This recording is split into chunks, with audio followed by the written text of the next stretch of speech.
O item 2, que são pessoas e habilidades, é um item particularmente muito importante para as organizações. Por quê?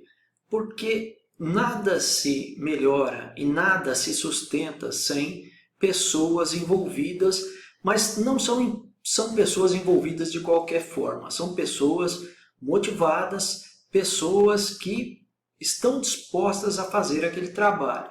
Por que eu estou falando isso? Porque se a pessoa não estiver nessa predisposição, tudo que for feito, daqui 3, 4 meses, ele tende a voltar para trás, ou pior ainda, voltar numa situação pior do que quando foi melhorado. Só que as pessoas, o que nós estamos querendo falar para você é que as pessoas necessitam de uma gestão. E uma gestão para quê? Para se desenvolverem e para garantirem um resultado sempre consistente para as empresas. Nós vamos falar um pouquinho mais para frente sobre pessoas, mas elas são o pilar de qualquer empresa que busca resultados. É interessante colocar que antigamente, para ser considerado bem-sucedido, você tinha que fazer parte de uma organização. A minha geração foi assim, a geração dos meus pais também. E era muito comum na época, fulano está trabalhando na Ford, fulano está trabalhando na GE. Já era sinônimo de um status e um sinônimo de que aquela pessoa estava se dando bem. Hoje o cenário é muito diferente. Hoje o cenário é um cenário em que os resultados são cobrados muito mais forte pelas empresas, a empregabilidade, dependendo do cargo que se tem, também é maior, e hoje são raros os casos em que o funcionário fica 20 ou mais anos na companhia. Isso é bom, isso é ruim? Depende. Tem pessoas que gostam de entrar na empresa e não querem sair mais, mas tem pessoas que passou 3, 4 anos e já querem um novo desafio. Depende muito da empresa, depende muito também do que o profissional quer. Se o profissional não achar o que ele almeja dentro daquela empresa, ele vai procurar outra organização para perseguir os seus sonhos e o seu lado profissional. Mas não se enganem, pessoas, na nossa visão, são ativos.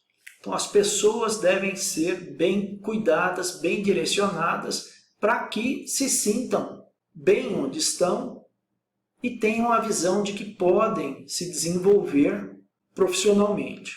Marcelo, isso acontece em todas as empresas? Não.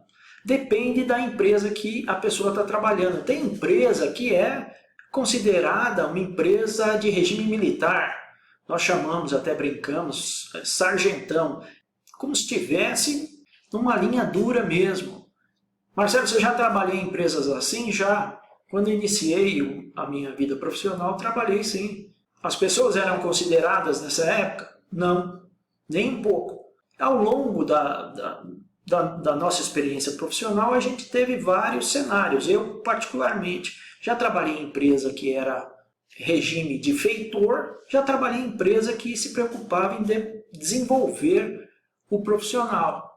Marcelo, vai desenvolver o profissional porque ela é boazinha? Não. Na nossa área profissional não há almoço de graça.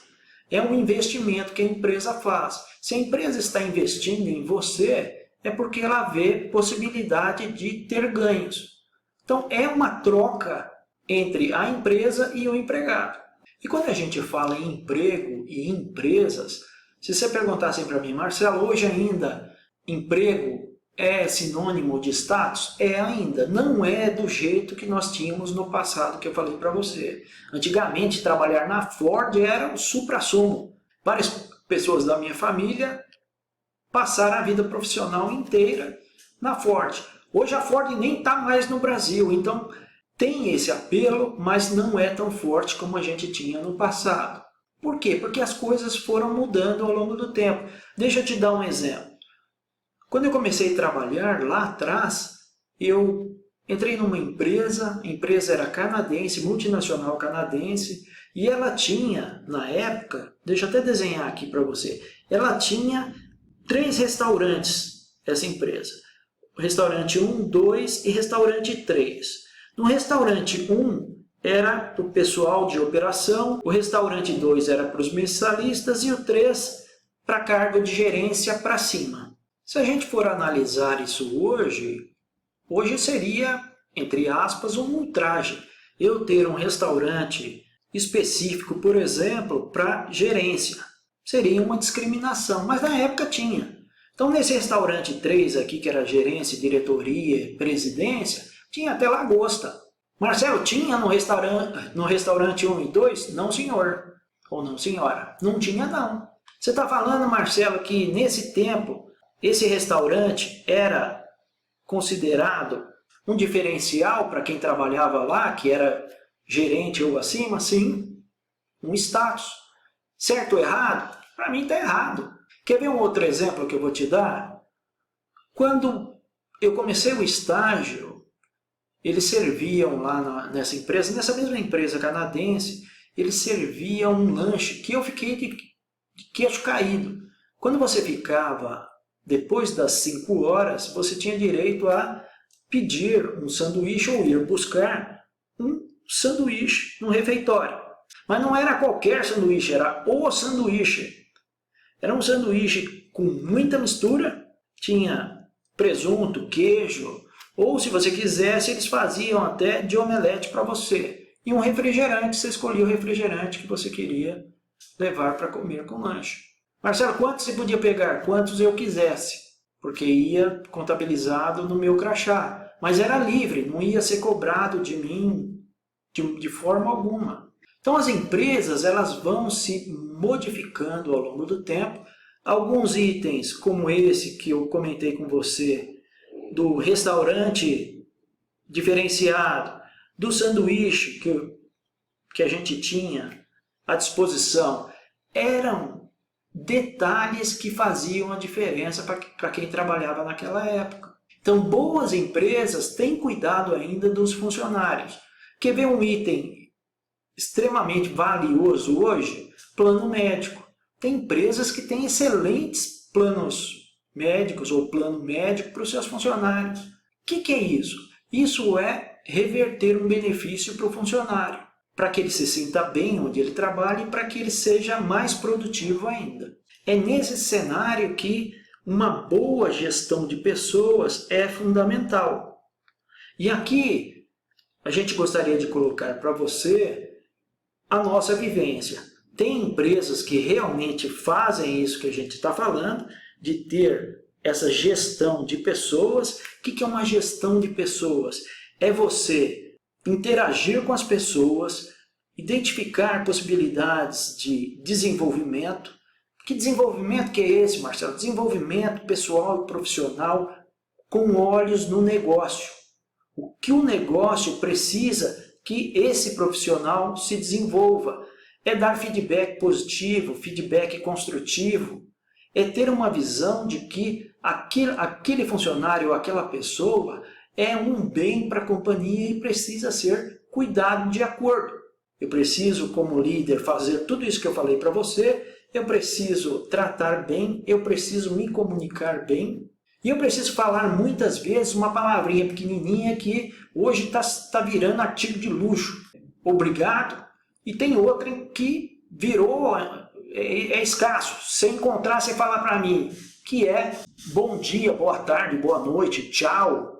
As pessoas muitas vezes estão cortando esse tipo de educação que faz parte de uma comunicação assertiva dentro das empresas. Então, quem faz gestão de pessoas tem uma responsabilidade muito grande. Por quê? Porque há uma diversidade enorme de pessoas. Eu trabalhei o máximo de funcionários que eu tive foram 14 funcionários. Um diferente do outro.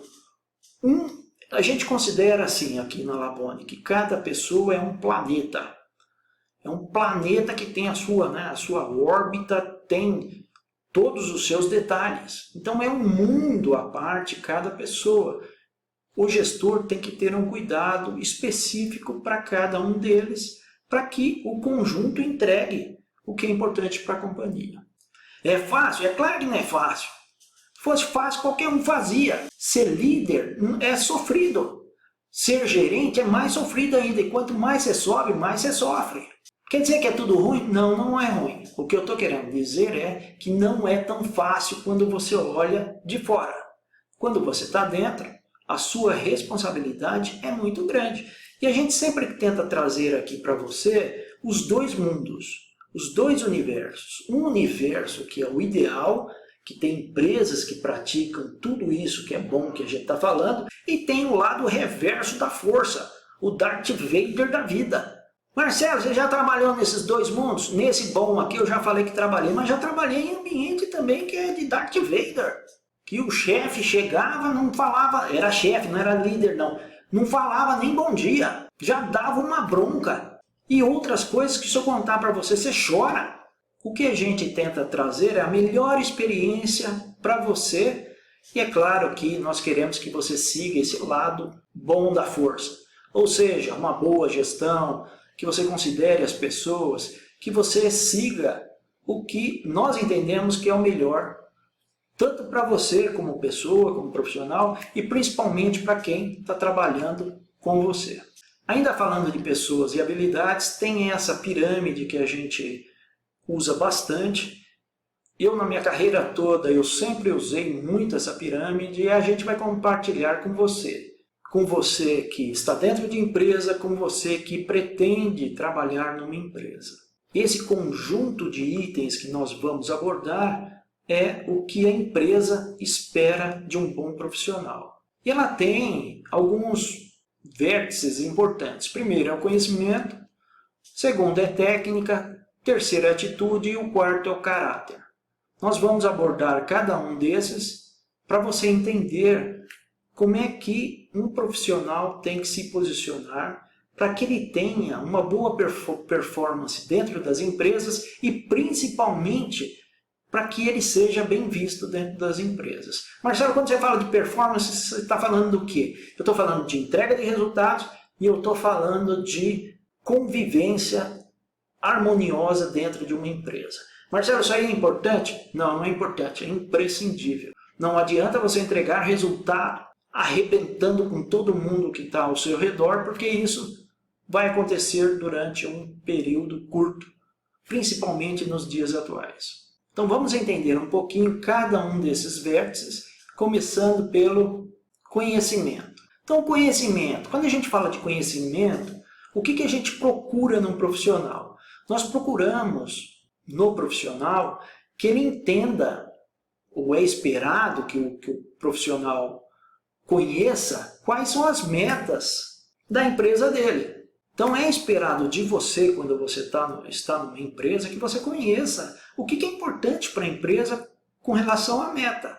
Marcelo, dá um exemplo aí. Por exemplo, eu trabalhei numa empresa que era importante, e era uma meta importante para ela no ano, ter 85% do material, no produto final, de material reciclado. Ou seja, ela ia pegar dos sucateiros todo o material para garantir que 85% de sucata ia ser usado em cada equipamento, em cada produto feito. Outra pergunta para você com relação a metas. Você conhece as metas da sua área? Então, eu perguntei se você conhece da empresa, mas da sua área, você também conhece? Por quê? Porque você é visto em empresas como se fosse alguém comprometido com o negócio. Quando você é comprometido com o negócio, você é, entre aspas, dono do negócio. Então você tem que conhecer o que acontece na empresa e tem que conhecer quais são as metas importantes dentro da sua área também. Então metas nós já vimos. Resultados. Você conhece os resultados que a empresa vem tendo? A evolução mês a mês das principais metas? Além do da empresa, você sabe o que acontece na sua área? Como é que estão os indicadores? Se está indo bem, se está indo mal? E aí a principal pergunta aqui, falando em resultados, o que você vai fazer ou está fazendo para ajudar a empresa e para ajudar a sua área, caso os dois estejam precisando de ajuda, estejam com algum indicador operando com eficiência baixa? O que é isso? Isso é proatividade. Não adianta só eu ficar olhando para um indicador ou para uma meta, indo para o beleléu e não fazer nada. É esperado de você, como funcionário, que você se comprometa e ajude ao máximo possível reverter o quadro. Quando a gente migra para clientes, qual é a nossa visão ou a visão da empresa? Você conhece quem são os clientes externos, os clientes finais do seu produto ou do seu processo? As empresas têm usado já faz um tempo, e a gente acha isso muito saudável, têm usado a estratégia de levar operadores para conhecer onde o produto é usado no cliente. Por que isso é importante? Porque muitas vezes nós trabalhamos em empresas e nós não conseguimos ter a visão de quem são os clientes finais, de como é que o produto que eu estou fazendo ou o serviço vai atender aquele cliente. Como é que ele se encaixa na vida do cliente.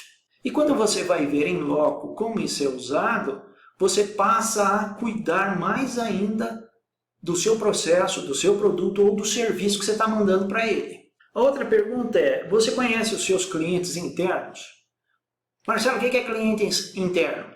É quem vai receber o que você está fazendo. Se eu tiver uma empresa, imagina uma empresa aqui, eu tenho esses dois departamentos, departamento 1 e o 2, e o 2 manda para os clientes finais, fora da empresa.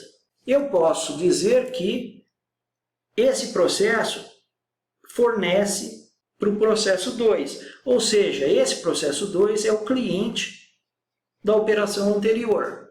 Aí você pode falar assim para mim, claro que eu conheço, Marcelo, é a próxima operação, é o próximo setor, mas isso não basta. Por quê? Porque a pergunta é, o que você tem feito para agregar valor para esse cliente interno? Por que eu estou falando isso? Porque nós, pela nossa experiência, muitas vezes a gente vê um departamento empurrando o produto para o outro. Marcelo, empurrando de que forma? De qualquer jeito. Por quê? Porque muitas vezes as empresas trabalham como silos. E quando você trabalha como silo, eu até vou fazer o desenho aqui, você perde a visão do todo. O importante não é mais a empresa como um todo, mas sim cada silo produzir e se defender. Então cada silo vai se protegendo aqui, produz, manda para o outro silo de qualquer jeito, o outro recebe, está preocupado com o que ele tem que produzir, manda para o próximo, e aí a hora que chega para o cliente, não se sabe direito o que chegou, e muitas vezes o que chegou volta como produto rejeitado no próximo mês. O que a gente está querendo passar para você é que você precisa ter visão de uma coisa muito importante que muitos esquecem com frequência, de valor. Até vou colocar aqui, valor agregado. Qual o valor agregado que você está colocando no seu produto, no seu serviço, para o seu cliente interno?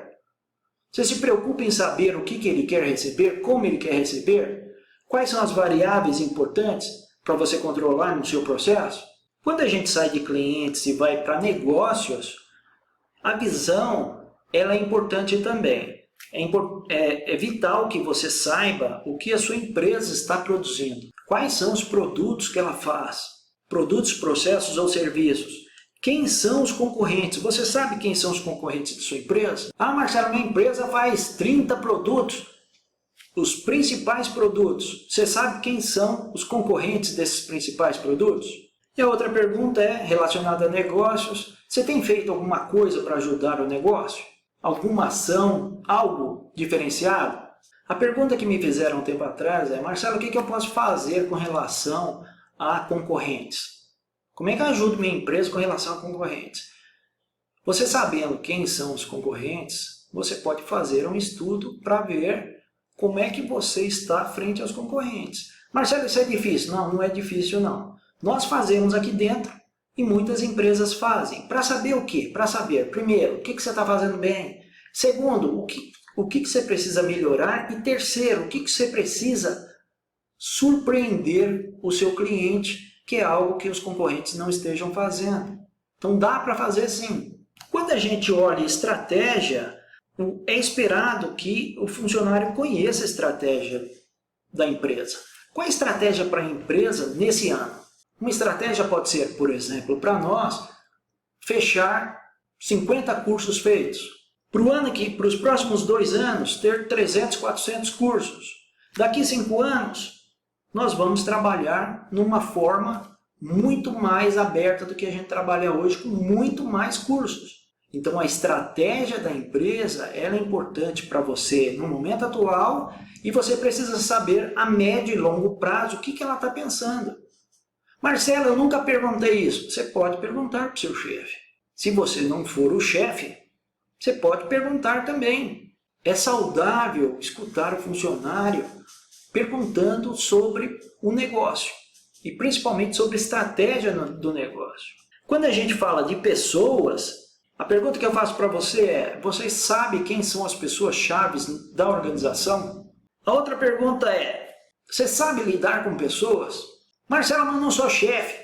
Não é isso que eu estou falando. Estou perguntando para você se você sabe lidar com pessoas.